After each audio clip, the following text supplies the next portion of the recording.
To all agents who have just arrived at the endgame and are wondering, what do I do now?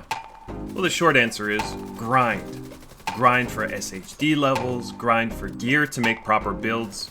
But one thing that quite a number of agents aren't aware of that is extremely important in helping you farm is target loot.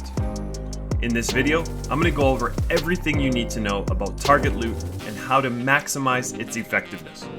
But before that, subscribe. That is all.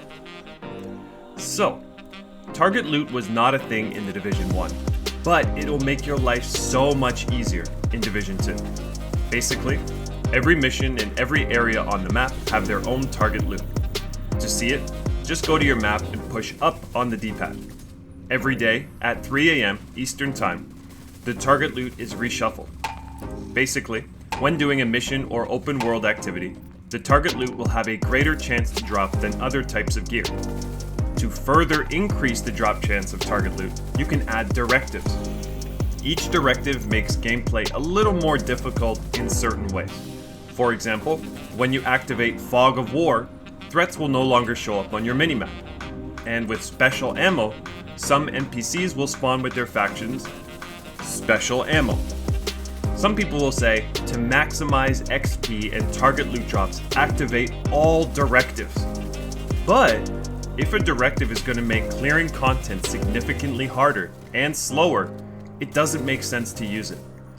I think the easiest directives to activate are Ragers, Fog of War, and Special Ammo.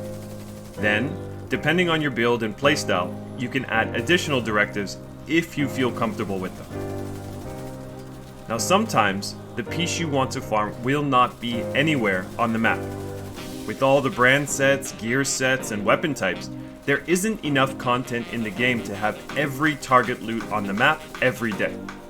In this case, your options are farm something else until target loot reshuffles, or go to the summit. Here, you can choose whatever target loot you want. Just push up when you're in the map view to select it. And you can add up to 9 directives. Sounds awesome, right? Well, not really. The summit is extremely repetitive and, in my opinion, boring. I'm usually dozing off after just a few floors. Now, if you're wondering whether it would be better to farm a specific set, like Providence, Seska, Grupo, or a piece of gear, knee pads, backpack, etc., just remember you have 6 pieces of gear: mask, chest piece, holster, backpack, gloves, and knee pads. But over 30 different gear and brand sets, so it's almost always more efficient to farm this set. Now there are a couple pieces that will never appear in the target loot pool. They are Y'all and System Corruption. Both are DZ exclusives, but are never in the target loot, even in the DZ. Unfortunately, they are both also very rare drops. You can also get them both from conflict caches, and System Corruption is in legacy caches.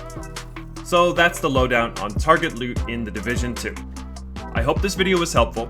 If you ever want to see live gameplay or ask me further questions, check out my stream at www.twitch.tv/ablindnoob. Until next time, happy farming.